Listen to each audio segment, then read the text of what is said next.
Thomas Green here with Ethical Marketing Service. On the podcast today, we have Liz Wolfe. Liz, welcome. Thank you so much. Thank you for having me on today. It is my pleasure. Would you like to take a moment and tell the audience a bit about yourself and what you do? Absolutely. I would love to do that. My name is Liz Wolfe. That's Wolfe with an E. And I always like to start by telling people that what I did is I grew up on a sheep farm. And then if you remember that a moment ago, I said my last name is Wolfe and that I grew up on a sheep farm, you'll understand how funny that is in retrospect. So when I was growing up, my mother, when I was about 6 years old, she decided to buy a farm. We weren't farmers by trade, and she started buying sheep. So our tagline was Wolfe's the name, sheep's the game. And so I got a very, very early education in being an entrepreneur. And as a result, as an adult now in my business, what I do is I coach entrepreneurs. And I coach entrepreneurs typically who are starting a business or who feel stuck in their experience of growing their business. And so I help them to get started, launch, and grow. And I do that in a way that has them create an abundant business so they feel and experience that abundance in their business as well. Thank you for the introduction. I would like to get into some topic of the coaching because you've been doing it for 20 years, is that right? Or over 20 years?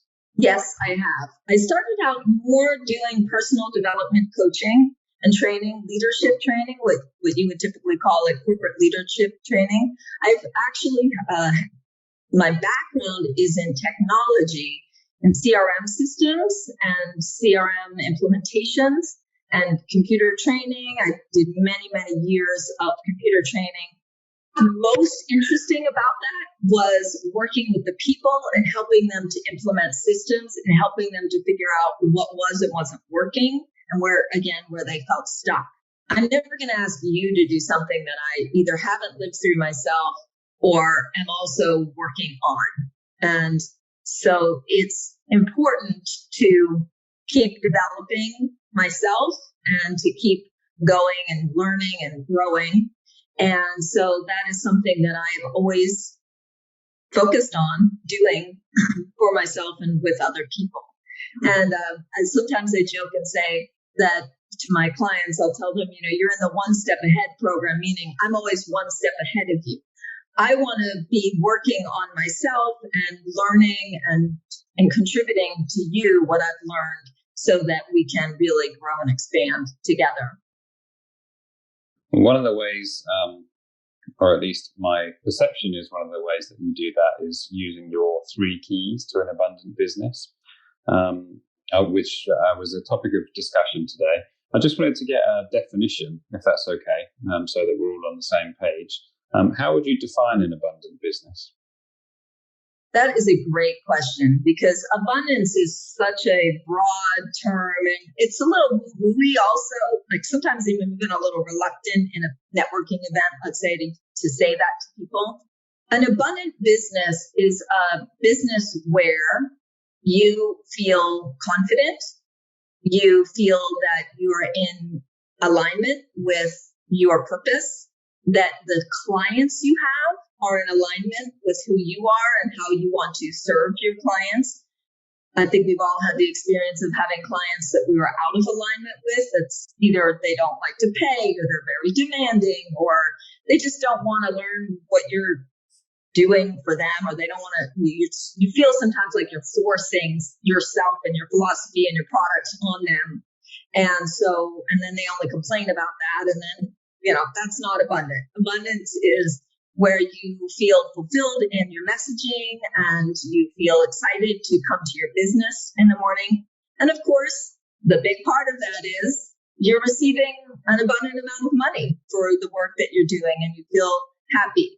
The 2 things that I say for me personally that I am always striving to create is time freedom and money freedom. And I specifically don't say I want to be a millionaire because not everybody wants to be a millionaire. Some people want to have an amount of money and amount of time that they feel free to be able to experience their life the way that they want to. And many of us do not feel that way. So that's where I came up with these 3 keys for that. So would you say the right client, enough or more than enough of them, bringing in, should we say, more than enough money? Would you say that's accurate? Yes. Or maybe I would say the amount of money that makes you feel free. Because again, there's such a wide variety of the amount of money. Sometimes people will say, I want to make more money. And I'll say, okay, well, $5 is more money. Is that what you mean? And I think that's what you mean.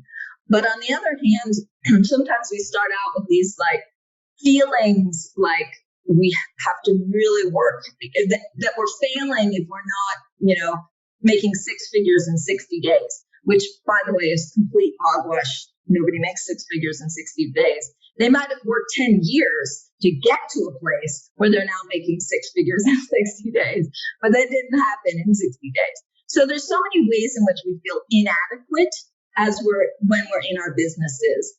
There's a lot of comparison that goes on. We look at other people. We get these emails that say, you should be able to make 6 figures in 60 days, and all these ways that we feel inadequate. So for me, abundance is me feeling confident in what I'm doing and that I'm striving towards a goal that's in alignment for me. So it's subjective. It depends on the person and what they think is abundant. Would you say that's right?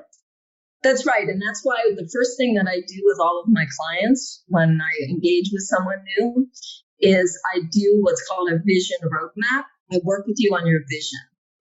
If you don't know what your vision is, you won't know if you're in alignment with where you want to go. And it's a really beautiful process. I always say there's a difference between a vision and a fantasy.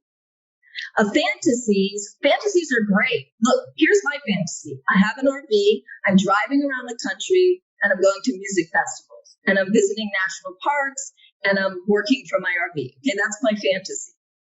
My vision is that my business is I'm going to set up my vision to support me to being able to do that. So for me, the difference between a fantasy and a vision is a fantasy doesn't have the foundation yet.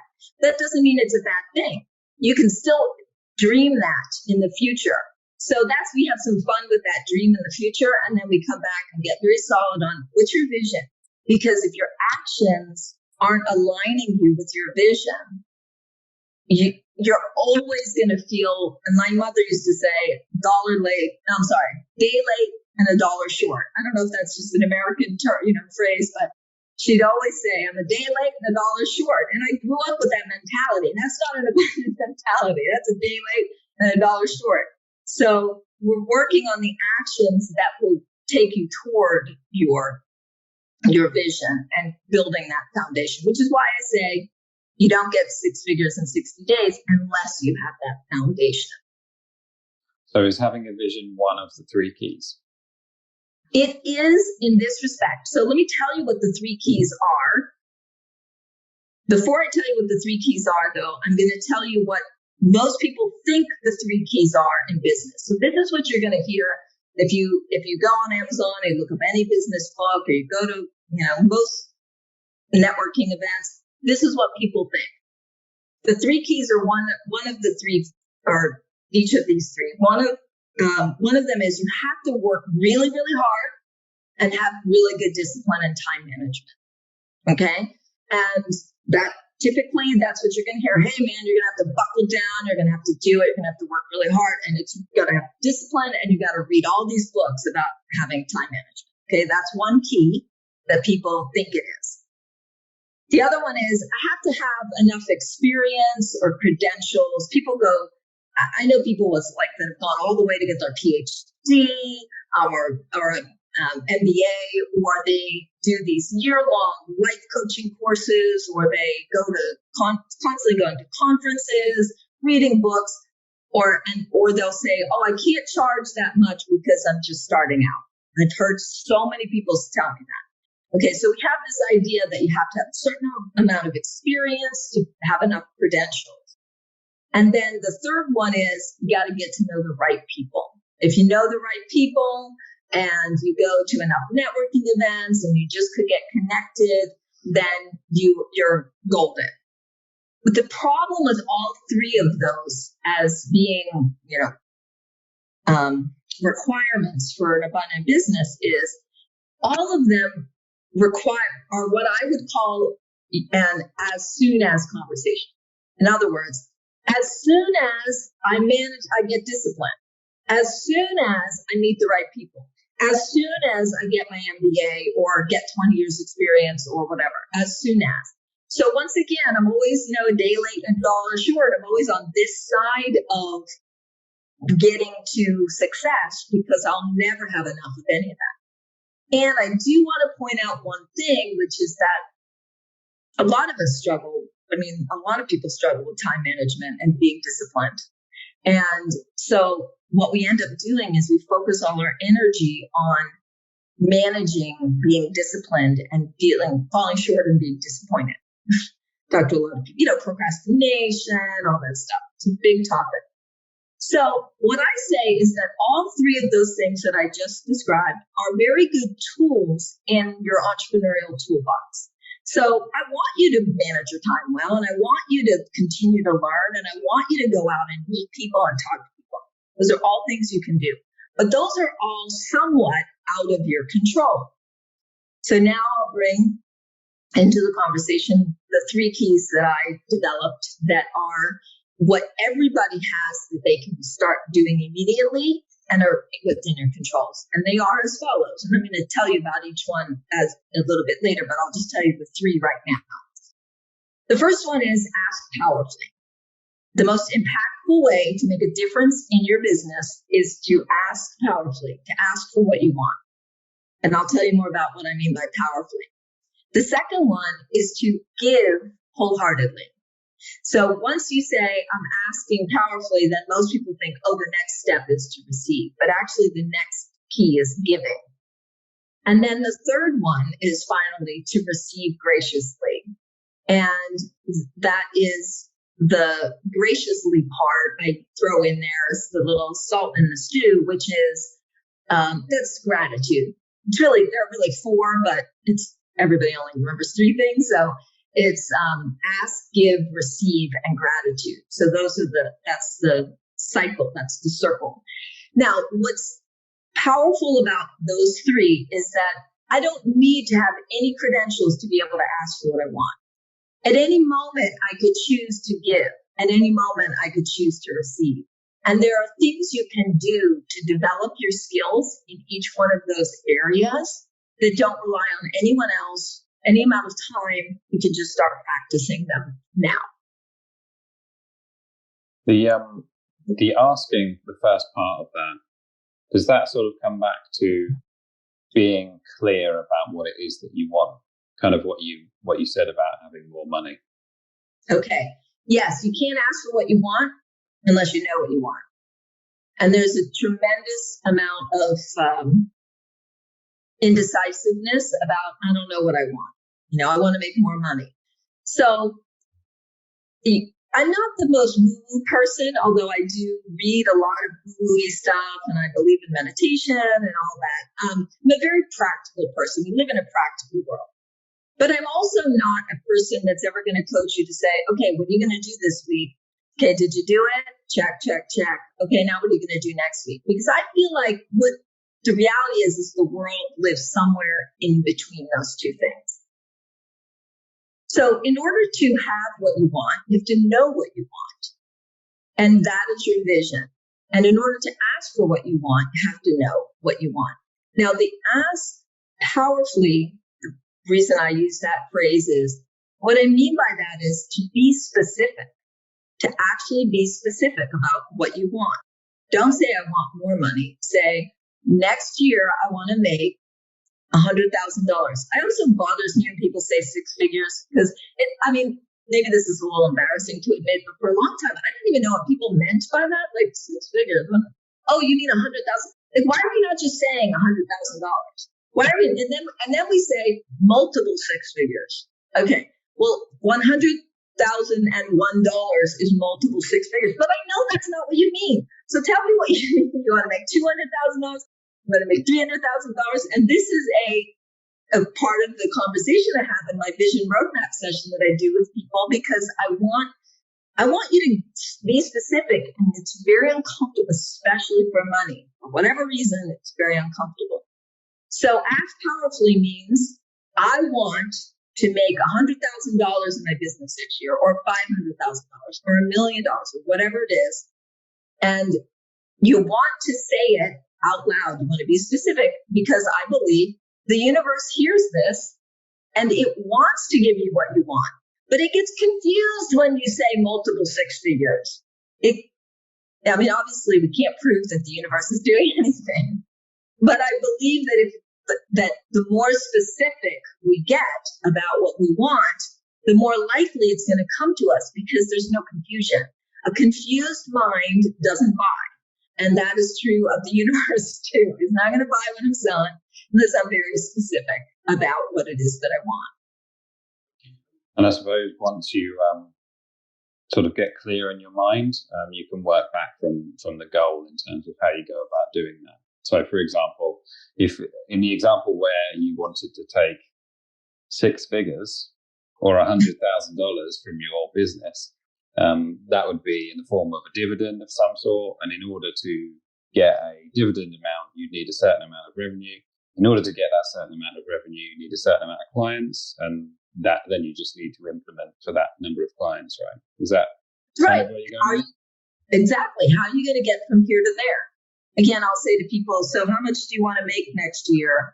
And they'll say, and it's probably too generic of a question, but you're right. You were making distinctions between revenue and income. How much do you want your business to make? And then you got to go back and look and see, how am I going to get there? You see, all of this vagueness is really hurting us as entrepreneurs. People don't even know how much money they're making. They don't have a budget, or what I like to call a spending plan, because no one likes the word budget. They're not tracking their income. Not everyone. Some people are definitely more focused on the money side. It doesn't work to be vague. It's very powerful to be specific about what it is that you have, what it is that you want, and see where the two shall meet. How do you get from here to there? And regarding the receiving part of the three keys, in a business context, would you say that it makes me think of a couple of things? One of them being pricing in a way that's not based on scarcity, and also maybe not pulling your punches on promoting your services. Am I reading into that too much, or did you have anything to add? You are right on target with that. When you talk about pricing, that's money is, of course, why are we in business? I mean, at the end of the day, you're looking to create some money abundance in your life. And it's having your own business and being an entrepreneur is a very powerful way to do that. There's no doubt that you have a lot more control over how much money you can make. I'm not dissing corporate world. There's a lot of really successful and important work that's going on there as well. I mentioned in the beginning, some people thinking, well, I don't have that much experience yet, so I can't charge as much. And I'm gonna say something, and you're gonna write. Hopefully, everybody will write this down, and then for the rest of your life, put it up on the wall. You have permission. I'm giving you permission to ask for as much as you want, any amount that you want, anytime you want. There's no rule like if you're brand new to this, you can't ask for more money. However, I will say that you won't be able to successfully promote yourself for a certain level of money unless you feel confident in it.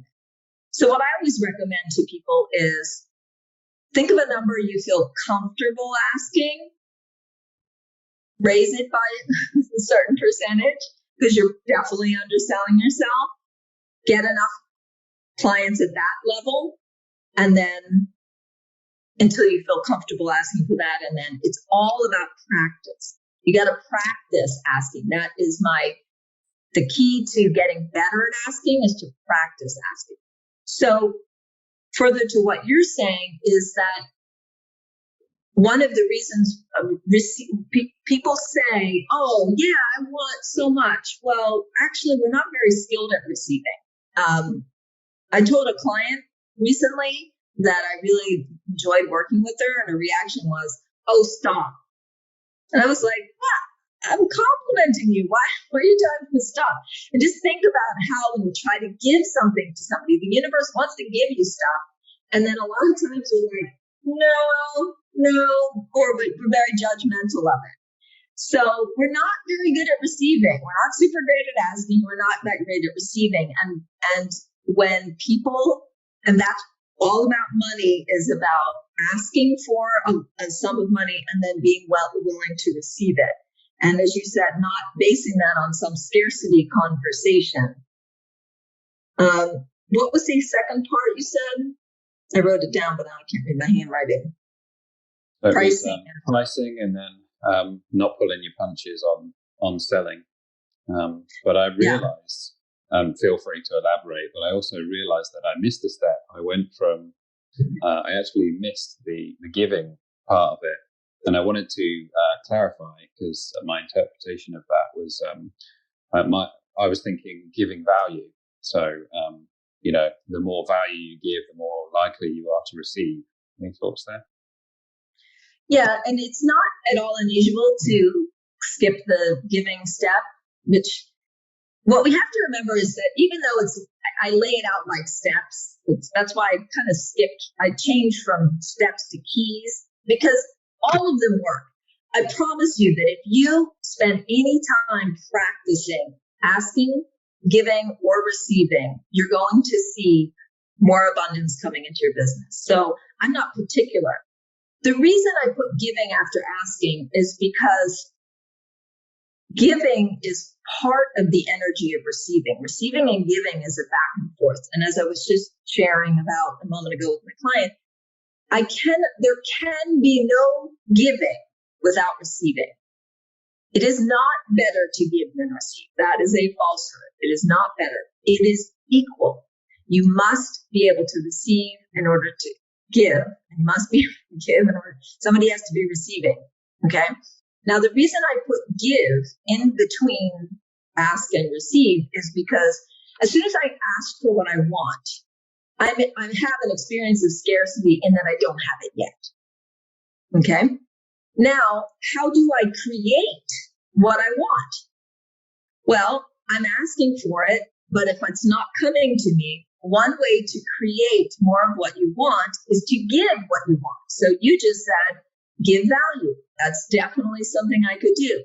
I could do a free webinar, for instance. I could give freely. During the pandemic, I was doing weekly calls, just told people they could just get on Zoom call, and I would just answer their questions and support them in their businesses. I didn't ask for any money, and I just was giving value. And even though it was not the intention, I did create some clients out of that because they came, they saw value, and they said, oh, now I want to do that. So I gave freely. The other way that you can give in a business context, which is another example that I often use, is you can help other people get clients. So you can, I don't go to a lot of networking events, but if I go to a networking event and I see somebody, I'm thinking, hey, I know somebody else who would benefit from knowing this person. And then I'll try to connect them, help somebody else get business somehow. And because you're creating more of it, I would love to tell a very short story on this topic. When I was buying this beautiful townhouse that I live in, historic Hamilton Heights in New York City, was one of the hardest things I ever did in my life. I had never bought real estate before, and I'm in New York City, so buying real estate is like a thing, And we found this house. It was perfect. It was great. It had the bottom floor for the office. It had, everything we needed. The seller was incredibly difficult. She was a lawyer, an old ex-lawyer, and just was incredibly difficult. I could, over a beer sometime, I'll tell you some of the other story. And we came to an agreement on the price within like 48 hours, but she wouldn't sign the contract. So a month went by and I'm waiting for her for this contract. And every Friday would come and I'd be like, another week went by. My sister called me. I have two older sisters, both fabulous people. And she called me up and she said, I know what's wrong. I know what you need to do. And I was like, tell me, Miss Ann, I'm desperate. And she said, you need to give house. And I said, I get it. Because we had already developed this ask, give, receive. I was like, you're right. I haven't been giving house. So this is 4 o'clock on a Friday. I'm thinking, I'm doomed. I'm not going to hear from this lady, again. I went on and I donated $100 to Habitat for Humanity. I don't know if they do that in the UK also, but it's an organization that builds houses. So I literally created more house in the universe. And this was now about 12 years ago. Yeah. And we still had a fax in our office. I know that seems almost like funny to say. And I was just sitting there at my desk and all of a sudden the fax started going. And it was the contract. It was the signed contract. Not 1 hour after I had given house. So then I was all about giving house. I was helping my mother-in-law clean out her house. And I was just, because of course we hadn't actually closed yet. And I was like, all right, this gets the ball rolling.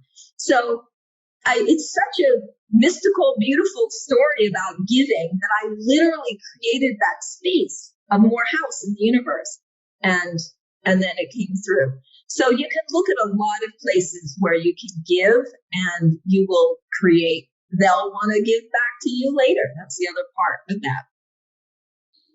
Yeah, I wanted to pick up on your point about referrals because if you've ever had a referral from someone who's good enough to introduce you to someone else and it turns out being a client, it's like, wow, that person's really made an effort for me. Normally it takes some effort or some time to get business. And yet it happens so infrequently, even though it would be quite easy to make a few introductions. And so, I think it's a really good point in terms of we should really be looking. It's almost like an easy win. It's not that difficult for you. And yet it's very important to the other person. And like you say, there's an element of reciprocation that's going on probably there the more you do it. Yeah, because the giving energy, if we think of all of these things as energy, and again, I told you I'm a very practical person, but I think in terms of energy, if you think of the energy of giving, that there's a way in which it becomes full. That's the abundance part. And then it's just natural for people to want to give back. So the tricky thing here is sometimes people say, oh, so now I should deliberately go out and give to people. And then it almost feels manipulative. So to do what feels right to you, but you could get up imagine this as a scenario, get up every day and the first thing you think of, how can I help someone else get business? Who do I know? Who can I connect? How can I give? I once read about a woman that every time she received any amount of money in her business, she immediately took 10% of it and gave it away. Anytime she got a check, she would immediately. She was enormously successful. And it was just because it's that energetic, it builds on itself. Basically, going off the value side of things, that's very cause and effect for me. But in terms of your $100 example, have you given it any thought? Yes. What is hidden that we don't think on very much is intention. And intention is very similar to vision. This is what I'm out to create. One of the tricks that I use with my clients, especially new clients, especially people that are new entrepreneurs that are looking to start a business, or people who feel stuck, like, I don't know what to do. I just don't know what to do. And they'll say, I don't know what to do. So they hire me and they say, tell me what to do. And I say, okay, I'm going to tell you what to do. But what would you do? And they always look at me like, I hired you to tell me what to do. Says, I know. And I always have my little pen handy. And so I say, if you were going to do anything, what would you do? And so they start to list the things. Well, I could do this. I could do that. I could do this. I could do that. I could reach out to this person. I could. And the juicy part of my work is, well, why aren't you doing those things? you do, so you do know what to do, actually. You do know what to do. Why aren't you doing those things? And there's a lot of what I would call hidden barriers of reasons we feel uncomfortable. We don't want to go pushy. There's so many reasons that we don't take action. Okay. To get back to the intention. So the intention aligns with your vision. What is your intention when you are sitting down in the morning to create the connection? If you think of it like priming the pump, I don't know, I live in New York City, so I don't have a lawnmower here, but growing up on the farm, we did a lot of lawn mowing. There was a lot of you had to prime the lawnmower before you even would pull, you had to prime the pump. So it's a way in which you are spending your energy instead of staying in a space called I don't know what to do. We all know what we can do. And you can prime the pump energetically by getting the flow of energy going. A long time ago, I read a passage from Deepak Chopra, and he said giving and receiving is part of the same energy. So if there's nothing to receive in that moment, in that exact moment, you can start the energetic experience by giving, and it's the intention behind it. I've had authentic intentions behind wanting to create more house in the world. I figured, well, if I could create more house, then there's more for all of us. My definition of abundance is there's plenty for everyone, including me. And if you I don't mean that including me. I mean it there's plenty for everyone, including me, because a lot of times we're all about everybody else, but we're not about ourselves. Did that answer your question? Yeah, I think so. You touched on something a couple of times, which I wanted to ask you about, which was self-doubts or feeling stuck. Would you like to share anything on that particular topic? Absolutely. Well, I have actually, I'm in the process of writing my second book, which is The Power of Asking. And I also have a 5-part training course, which is in which part of it I go into more depths on the power of asking. And in that, I talk about why we don't ask. Why don't we ask? And one of the reasons that we don't ask is because we have a lot of doubts and fears. Mostly that comes, and this isn't only asking, because the third book is going to be giving and the fourth book is going to be receiving, and I'm working on that. But that's all in this training that you can watch, is because we have been taught the wrong things about asking and giving and receiving.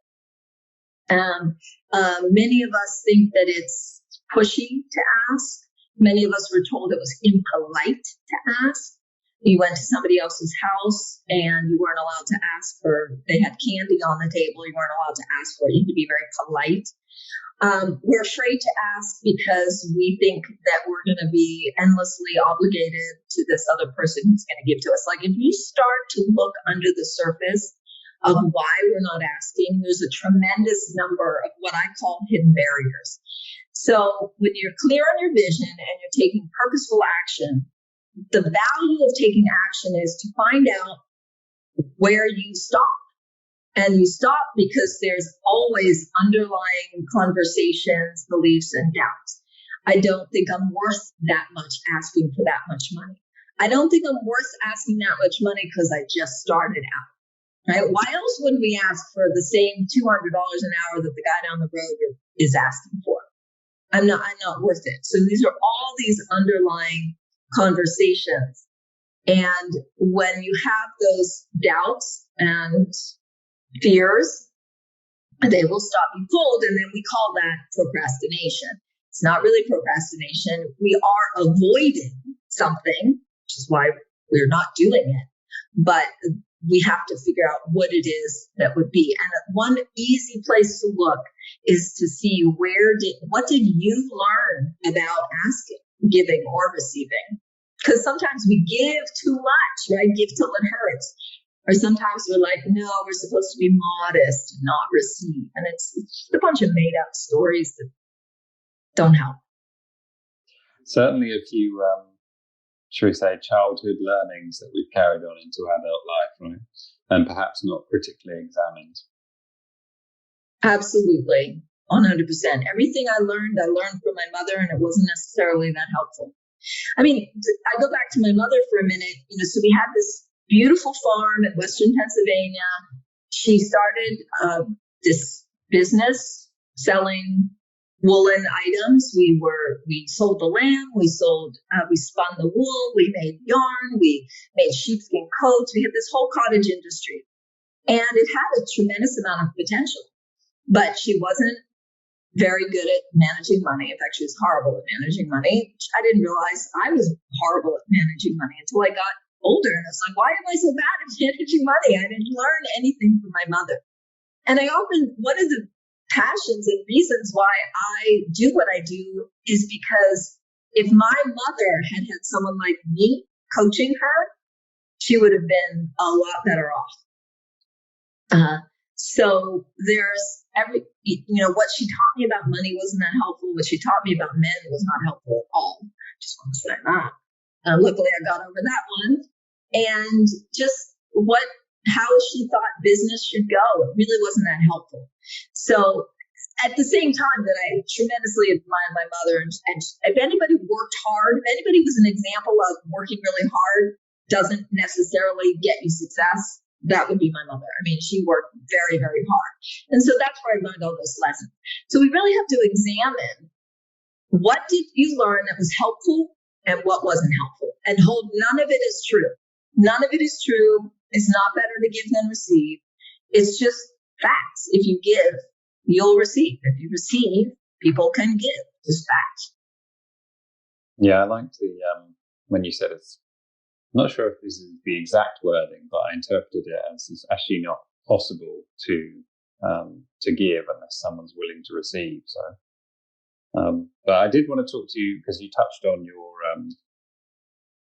earlier years, meaning the business side of things.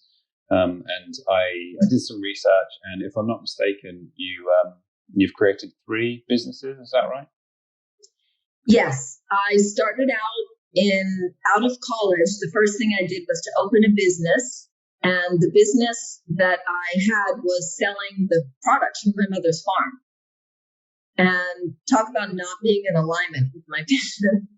I wanted to save her. I wanted to help her. She was struggling, and it was just terrible. I mean, it failed. I don't think I even lasted a whole year. And so then I moved to New York City. My other exciting venture, as I mentioned earlier, I'm into music, and I'm a singer, and I play the ukulele. Yay, ukulele, if there's any ukulele players out there. And so I came to the city because I really was like, what I really want to be doing is music related stuff. Long story short, I moved out of that, decided that wasn't authentic for me. And then I eventually started to I learned about CRM systems, customer relationship management software, which in the early 90s, so this was like 92, 94 or something like that, was literally like when they invented penicillin and started curing people. They discovered penicillin. And it made such a tremendous impact on people's businesses. We went from Rolodexes to actually being able to keep a track of everything in a system. I loved it. And so I started a business selling and implementing CRM systems. And about a year into that, I told my husband, we had just gotten married. And I said, you should quit your job and come and do this. Because he had a dopey job selling. I shouldn't say it was a dopey job. He had a perfectly fine job selling chemicals. And I said, you could be selling this and we could be working for ourselves. So he quit his job and he started working with me. And so for the next 10, 15 years, we worked together and built this successful business. And that's really where I learned so much. I mean, I developed these concepts. I saw what worked and what didn't work. It's great to have a partner. He's a great person to be in partnership with. And I learned about hiring people, and I learned about managing money, and I learned and developed this ask, give, receive, and applied it. Then I moved away from this technology side, which got a little boring for me, and now I focus 100%. So I'm on my third iteration of a business, and I've been able to use each of the things that I learned, especially from that first business, which was the biggest lesson was don't do something that's for somebody else. You got to do something for yourself. And the other thing that I often hear people say, which is, who are you helping to build your business? You can spend a lot of hours helping other people build their businesses, or you could spend it to build your own. So that's a little inspiration for people who are thinking about starting their business. It's good. I like it. And what are your goals, either personal or for your business that you alluded to? Yeah, I've already alluded to my RV traveling. So in the shorter term, my goal is to I'm looking to create a group coaching program that is, I've done it in spurts. I've done it in 3-month spurts and 6-month spurts, but I'm looking to create a community that's a bigger community of people so that you can get support in your businesses. So that's a 2022 goal. I plan to launch and start that in 2022. I also alluded to that I'm working on writing my second book. These are short books. The first one is called Your Business Vision Blueprint. Short books are books you can read in under an hour. It's a whole category on Amazon. For those of you who are thinking of writing books, do that because it's a lot easier and you can publish it and it's done. And you can still say you're an author once you've done it. So I'm working on those books, and I did buy an RV this summer. And I do plan, we did a couple of little short runs.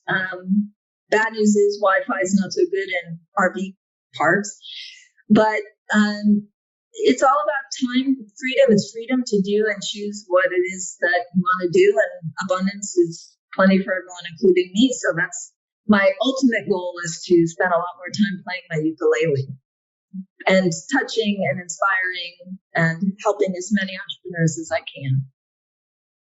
Did you want to play us a bit, or is it not possible?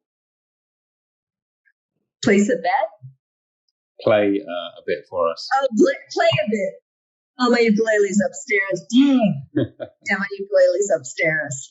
Well, I have a lot of videos of me playing on my YouTube channel. Whenever someone says that they play a musical instrument or they're a singer or something like that, I can't resist. I have to ask. But I will check out the videos. On my website, I have, in my resources section, I sometimes will think of a song and I'll say, this reminds me of something to do with being an entrepreneur. And so I'll do a little something, and I love it. I just spent a weekend, this past weekend, playing at a jam camp. And I mean, it's really great. And the interesting thing about this, you see, I would also encourage people to think about this.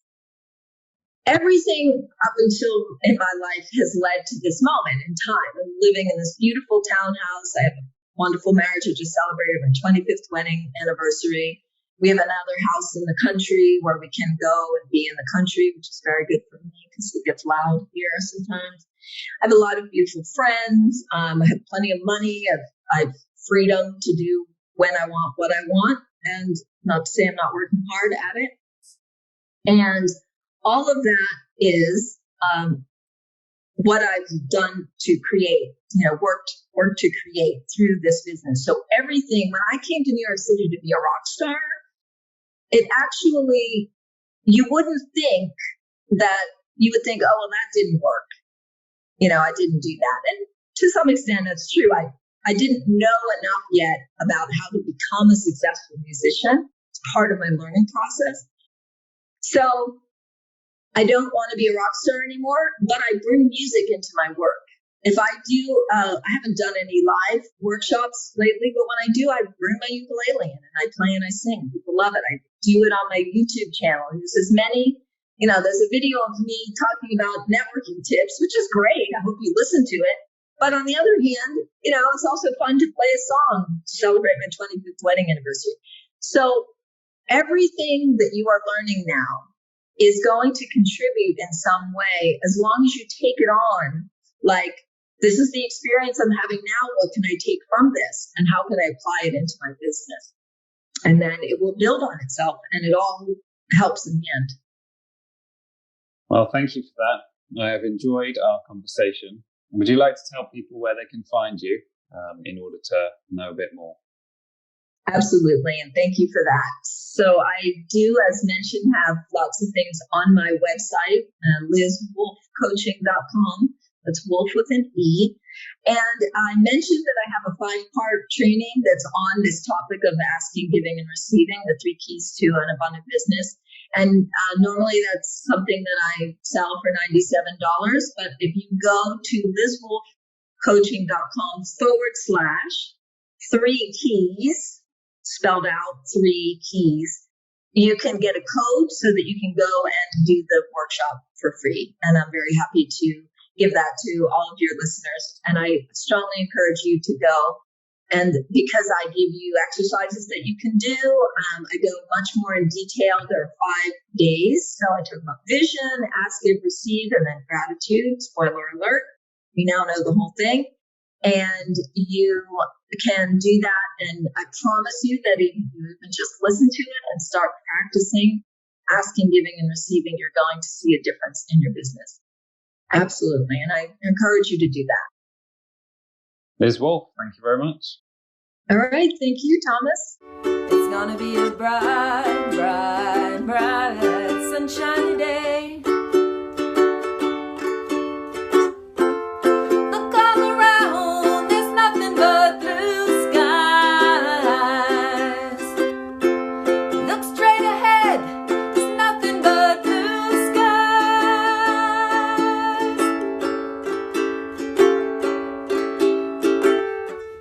I can see clearly now the rain has gone, and I can see all obstacles in my way. Gone are the dark clouds that had me blind. It's gonna be a bright, bright, bright, sunshiny day.